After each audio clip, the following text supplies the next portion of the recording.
Elle arrive à 8 heures. Personne n'est encore là. Elle ferme à double tour sa loge, et la voilà, qui d'un air attendri sourit à son miroir. Ça fait bientôt 30 ans qu'elle fait ça tous les soirs. Puis elle prend son visage à deux mains, le caresse, comme si c'était plus le sien. Puis elle prend les fards et les crayons, se dessine un sourire avec application. Les faux cils, la longue robe noire, les souliers de satin, la perruque d'argent. Maintenant la chanteuse a 20 ans. Puis elle rentre, en écartant les bras, comme si elle rentrait pour la première fois. Puis elle chante avec cette voix-là, comme disent les journaux qu'on ne remplace pas. Elle sourit avec ce sourire-là, qui n'appartient qu'à elle et que nous aimons tant. Maintenant, la chanteuse a 20 ans. Puis elle sort, épuisée.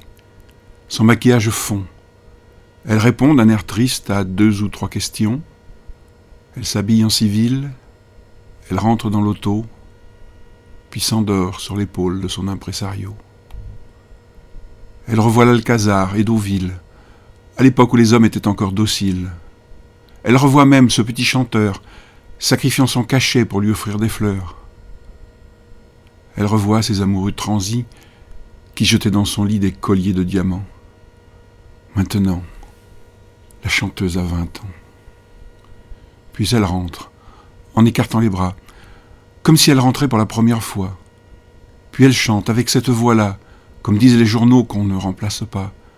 Elle sourit avec ce sourire-là qui n'appartient qu'à elle et que nous aimons tant. Maintenant la chanteuse a 20 ans. Puis elle rentre, en écartant les bras, comme si elle rentrait pour la dernière fois. Elle se plaint avec cette voix-là, comme diront les journaux qu'on ne remplacera pas. Puis elle pleure avec ce sourire-là, qui n'appartient qu'à elle et que nous aimons tant. Maintenant, la chanteuse a 20 ans.